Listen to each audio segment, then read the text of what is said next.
Hyperion is a 1999 science fiction novel by American author Dan Simmons that won both the Hugo and the Locust Award. It follows a group of people on their interstellar pilgrimage to meet a spiky monster that will hopefully solve all their problems.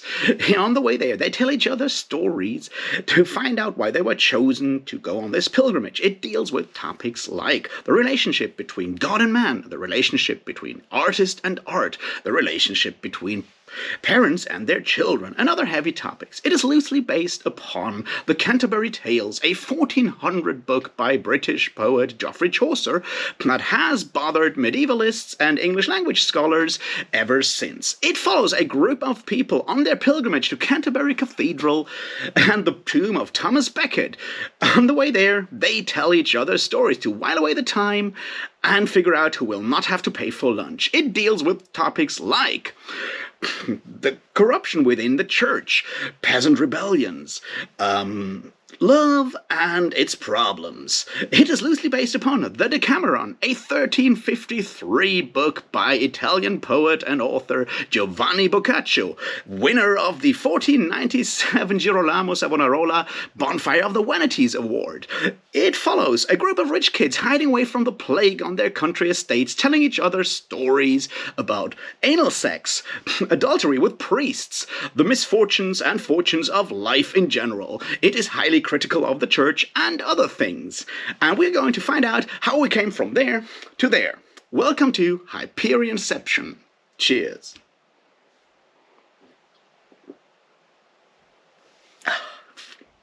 So, this is part 1 in an ongoing series to chart the descent of Dan Simmons into absolute madness. We're starting here, we're continuing with the fall of Hyperion, Endymion, the rise of Endymion, Ilium, Olympus, and the trashfire that is Flashback, to find out why we went there. Anyway, this is the beginning, so let me start with a disclaimer. Hyperion is a pretty good book. It's fun. I've read it 4 times by now. I enjoyed most of that. But over time, my misgivings grew. And I think it's no longer, I no longer think it's the book that everyone loves and should love. Because there's issues with it. And we should probably not call it one of the best science fiction books ever written. And I'm here to explain why, and to ruin all your fun. We're going to do this full spoiler. And if you haven't read Hyperion, yeah, there'll be spoilers. You should still read it. It's not bad, actually. So, let's set the scene. The scene is the 29th century.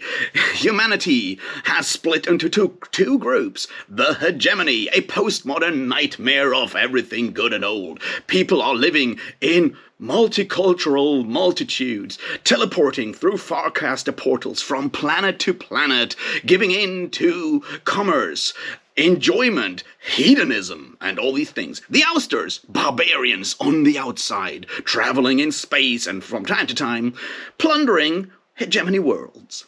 In between those is the Technocore. That's the group of artificial intelligences who decided after passing the singularity that they did no longer want to work for humanity, but with humanity. They are counseling the hegemony, but also doing their own thing on the side. And at the edge of the hegemony, there's a planet, Hyperion, on which the time tombs, a bunch of pseudo-Egyptian architecture, is traveling back through time to accompany the Shrike, a huge metal monster full of spikes that is in the habit of grabbing humans and putting them on huge metal spikes on a thorny tree of steel. We don't know why that is. We will maybe find out later. It is shortly before the ousters are going to attack Hyperion that the Church of the Shrike selects 7 pilgrims to go to Hyperion to do something. We don't know what, and they don't know what, which is why they are sitting on a flying tree in space telling each other stories of their tragic lives to figure out what's going on and how to maybe survive all of that. That's our frame narrative, which kind of echoes what I've said before about Canterbury Tales and the other thing. And now, let's look at all those tales to see what's going on. Welcome to part 1, The Priest's Tale. Now, The Priest's Tale is once again nested, and it is one priest, Leonard Hoyt, telling about the story of another priest, Paul Doré, who may or may not be inspired in name by painter Gustave Doré. We don't know. We don't care. My point is, in structure and style, it somewhat follows a typical 1930s cosmic horror pulp story, as they may be written by such known racists as H.P. Lovecraft. What do I mean by that? It's a first-person narrative written as an expedition diary. Paul de Rey is writing down what happens every day, and he discovers something supernatural on a plateau where he's supposed to look at a few indigenous. And indigenous means a bunch of people that survived a spaceship crash a couple of centuries before. He discovers something unique that restores his faltering faith in God. And then he discovers that it's actually very, very horrific. So he decides to kill himself, which is no longer possible because he has been, fixed with a cross-shaped parasite that revives him again and again. So he decides to crucify himself on a lightning-shooting tree in order to be killed and revived until that damn parasite dies. Of course, that doesn't work that way because Leonard Hoyt comes across him and gets a cruciform of himself and one for de Rey, which is where we end. As I said, it is somewhat inspired by an H.P. Lovecraft style 1930s pulp horror story in that, and it's kind of solid. It paints the Catholic Church as a very sincere, old, humble organization. We'll just leave it at that. They're kind of cool. They live on their own planet.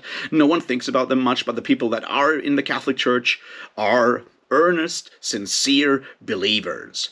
Humble believers that try to figure out the role of the church and faith and religion and Christianity in a 29th century world. That's mostly what we see here, which is, almost a pastiche of like a Lovecraft-style horror story with deep themes about how to deal with God in the future.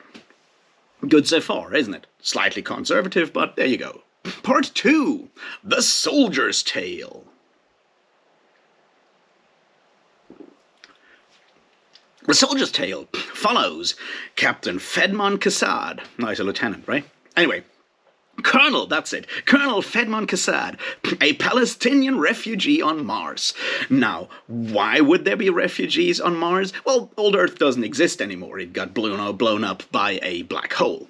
Anyway, Palestinians are still refugees and tend to fall into crime at an early age.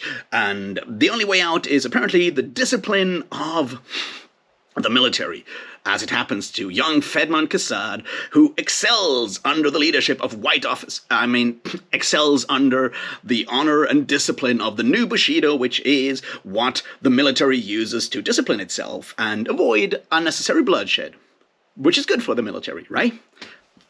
So we all think until our good buddy Fedmon Kassad encounters the Ousters in battle, and he realizes that in war there is no honor, and collateral damage, destroying entire planets and killing civilians is totally fine because the end justifies the means and you have to go beyond the ideas of honor.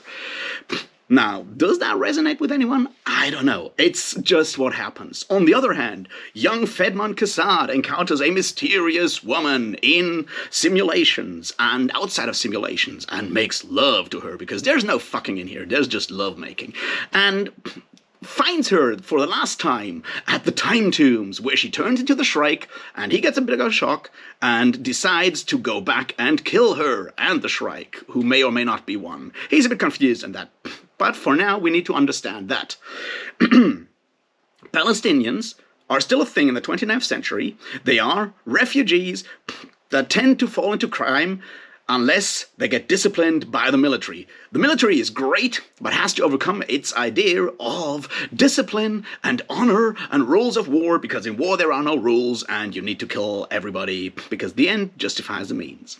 That's your warrior's tale. It's fairly solid. It has a lot of well-executed, well-written battle scenes, because Dan Simmons is a pretty good writer when he wants to. That's part 2. Let's move on to part 3.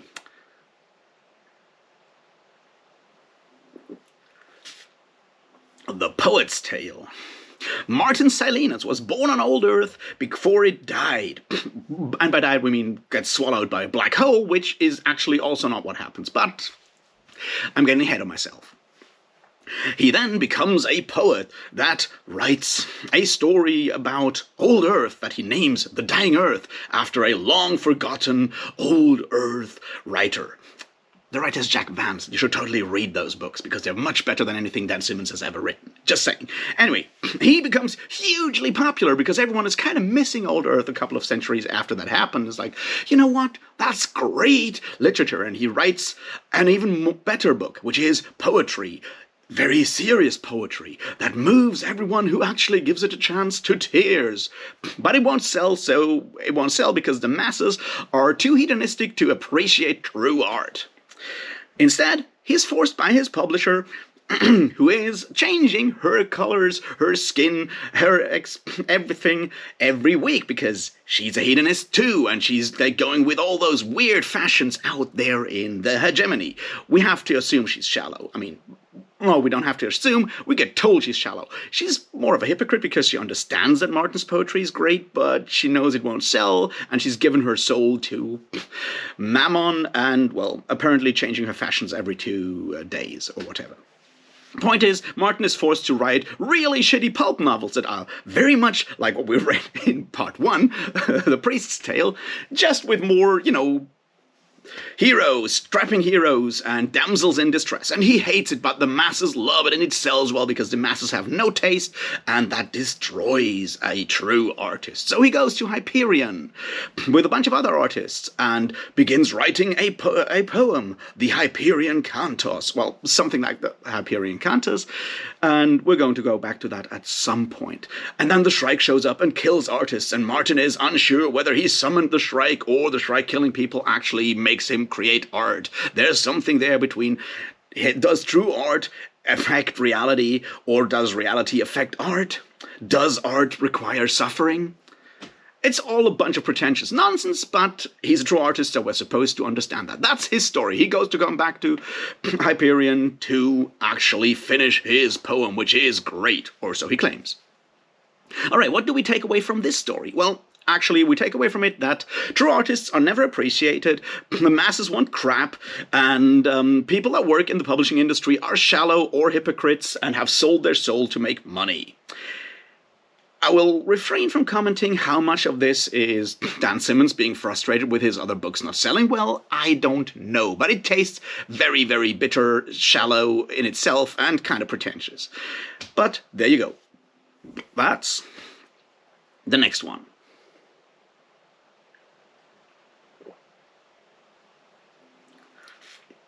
Story 4. The Scholar's Tale. Saul Weintraub is a Jew, which is important and will remain important for the rest of our reading through Dan Simmons. He lives on Barnard's World, which is Stephen King's wet dream of 1950s with maybe less weird underage sex in it. But it's small hamlets, everybody lives in harmony, it's small communities, it's terrible. Anyway, and he's a professor there for ethics. His daughter grows up and becomes an archaeologist. She moves to Hyperion and gets something in the time tombs, which makes her age backwards in time. And from then on, her father has to fight the press, has to fight science, has to fight everyone else to find out what happened to her and to save her life. And to make things even worse, he has dreams in which a Shrike-like being tells him to go to Hyperion and sacrifice his daughter, his only daughter, whom he loves, and, do the Abraham thing here, and to sacrifice her, which he doesn't want to do, which brings us to an excursion, a waffling excursion on the meaning of sacrifice and whether God could require sacrifice, Isaac's sacrifice from Abraham, and if it was all about obedience or something else, and how that changed to parents sacrificing themselves for their children during the Holocaust, because Dan Simmons has something of a Holocaust fetish out there, and we'll come back to that later on as well. And how that was overcome now, and now there should be no more sacrifices and no more obedience, but God should accept man on the same level and they should interact, which is the end of this book. This will be changed later on, don't worry. So that's what we get from Saul's story. What do we learn from there? Well, apparently calm, romantic, rural 1950s America is the last time we actually had any, chance for like a solid good life. Also, sacrifice seems to be sort of okay, or was required in the past and was still required in our present, or roughly our present, but will maybe no longer be required in the future. But, obedience to God is an important element. Also, yeah, and this is totally fine, parents really, really care for their children. I assume that's the case. I don't have kids. Also, Dan Simmons loves Jews, and that's kind of weird because Dan Simmons is not Jewish. Anyway, we'll keep it at that and move on to the fifth one. The Detective's Tale. Braun Lamia. Great name, isn't it? So, because she's really tough, she lives on a high G world and has a lot of muscle, so she's brawn. Anyway, my point is, Braun Lamia is a detective. She's also the only female character that actually gets a lot of lines in this book, so good one for her there. Broke through the glass ceiling, almost, I guess. She's a detective, and one day a mysterious stranger walks into her office and hires her for a weird and mysterious job. So we know how this will go, right? She falls in love with him, and then he dies, and she has to carry out his last wish, and that's a bit weird because he's a cybrid. Cybrids are genetically grown humans that are connected and have the mind of an artificial intelligence from the technocore. But not any, in this case, not any artificial intelligence, but a recreation of the mind of romantic poet John Keats. 5 feet tall, died in 1821 of tuberculosis. That's also important later on. So yeah, he's a cybrid, and someone murdered him. That's what he claims, because it has to sound, hard-boiled detective style. What actually happened is that he lost a bunch of hours of memory of his artificial intelligence and then came to. And he wants to find out what happened there and why people tried to do that. And Braun Lamia obviously tries to help him, falls in love, they make love, she becomes pregnant, and then he gets killed for good, and his intelligence and persona gets downloaded into her brain. On I guess what is a USB drive, but in sci-fi terms. And she brings that to the Shrike. What else is in this one? Well, we find out that apparently the Technocore is manipulating humanity through democracy, because they're monitoring and manipulating the democratic process within the hegemony. They might be called a deep state, and they're not to be trusted. There's also collaborators in the human hegemony that work together with the deep state. So there's a big conspiracy going on. Beyond that, it is a hard-boiled and cyberpunkish story. There's a bunch of mentions of William Gibson, one of the main hackers that interacted with the Technocore is called, the legendary one is called Cowboy Gibson. They also encounter electronic countermeasures, or industrial countermeasure electronics, which is ice, or black ice when it's really hard to beat, which is something that William Gibson came up in his Sprawl trilogy, and, well, also, I guess, already in Burning Chrome, which is a short story collection that you should absolutely read because it's brilliant. My point is, we have a few nods to cyberpunk in there. We have a few nods to the hard-boiled detective story. We also have a conspiracy theory about someone manipulating democracy from within, which we'll come back to later. But yeah, the deep state exists, and it's all machines. So yeah, Johnny's half a man, but still man enough for Braun Lamia, and then he gets murdered, and she has to go to Hyperion.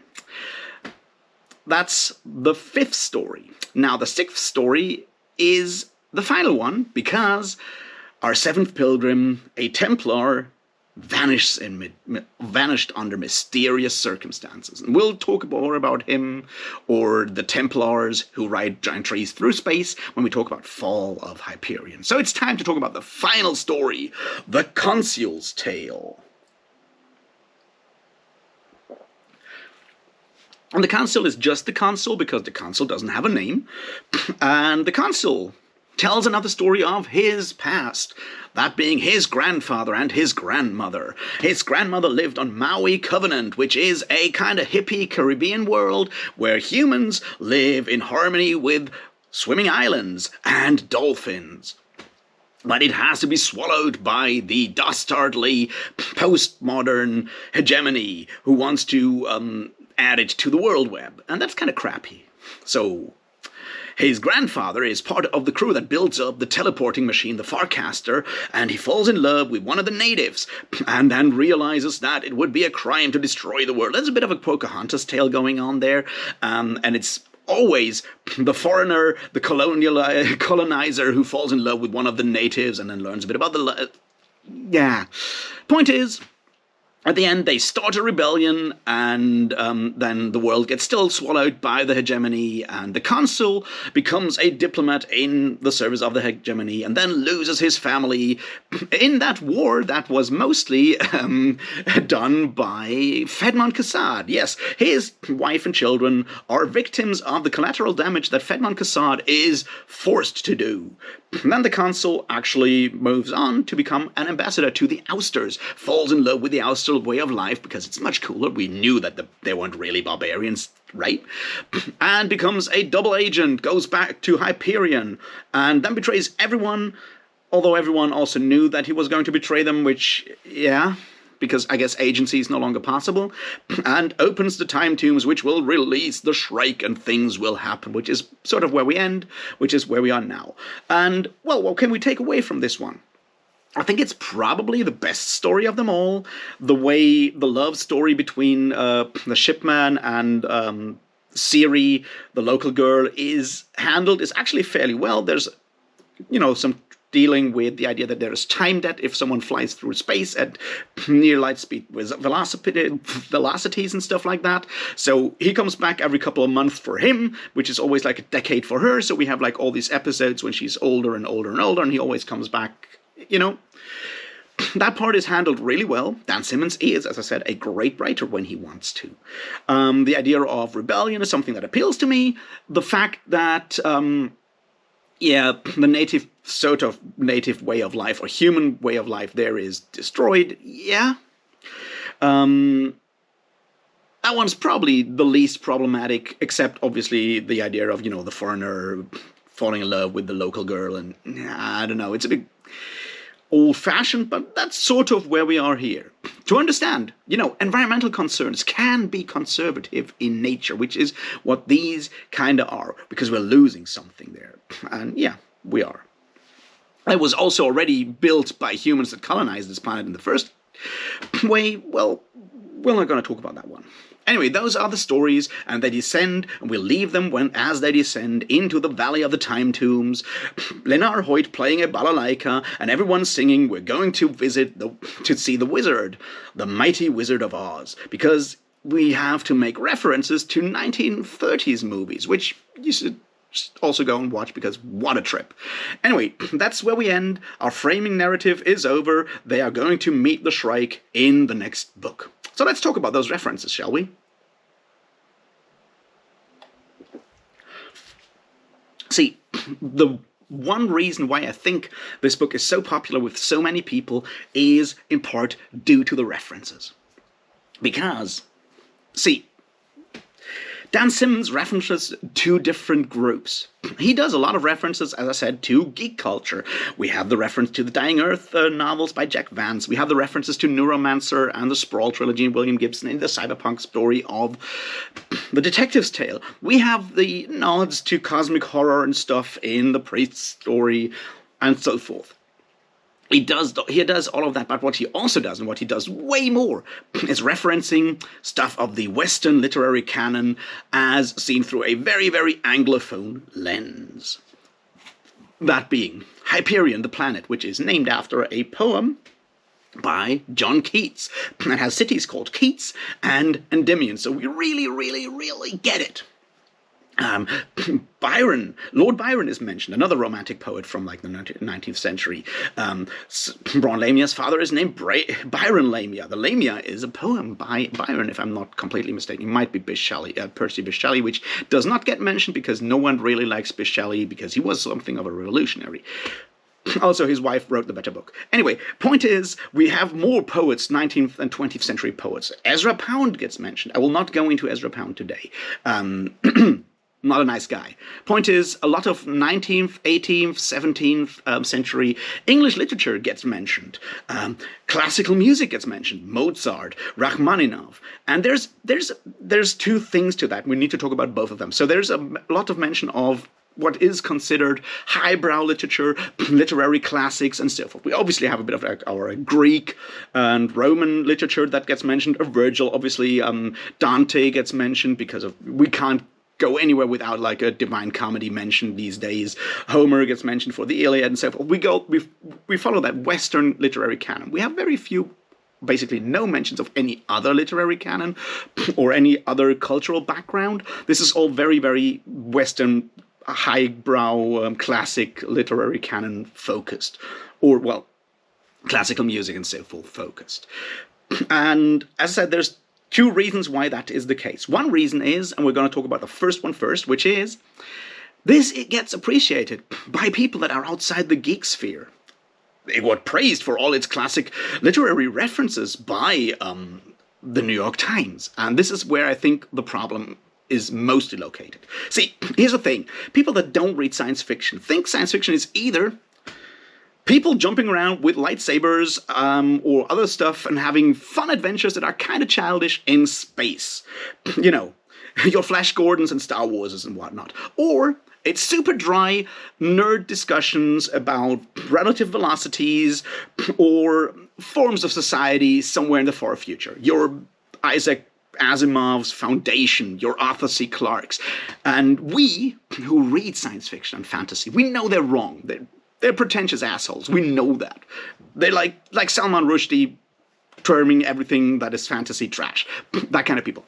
So, it comes as something of a surprise when those people over there read a science fiction book and praise it. And it gives us that warm glow that finally someone has understood that our literature is actually literature, not just a guilty pleasure. Because that's deep in our hearts somewhere. Because we always have that feeling of inferiority for just reading genre fiction and not literature. Which is probably why we had that difference between genre fiction and fiction in the why haven't I read this tag, right? It all comes back to that thing. So Dan Simmons is more or less deliberately catering to that other crowd by putting himself also in that literary tradition. And that makes us like the book more because it is what we like. It even makes special note and reference and nods to the stuff we like by referencing Neuromancer, by referencing Jack Vance and so forth. But it's also seen as literature by the grown-ups. So it has to be great, hasn't it? Now, obviously, no, it doesn't. See, here's the thing. Science fiction and fantasy are parts of literature on their own, and they have their very specific and particular strengths, but they are not imitating and name-dropping Shakespeare and John Keats. They are different from romantic poetry. They're different from Elizabethan drama and poetry. They are their very own thing. And we're losing that if we're going to praise books like Hyperion for their name-dropping of romantic poets. So that's the one part, and that's the reason why I think for a lot of people Hyperion is that popular, and they think it's such great literature. I would argue if you've read more actual science fiction outside of it that takes advantage of the things that science fiction can do, you've read better books. Trust me. And now for the other side of those references. See, all those references go to the 19th century, or the 18th century, and to Western Europe. Look, this takes place in the 29th century, and the best things that ever happened were written by a bunch of romantic poets in the 19th century, or Mozart, or Rachmaninoff.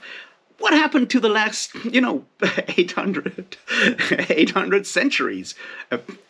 Not 800 centuries, 8 centuries.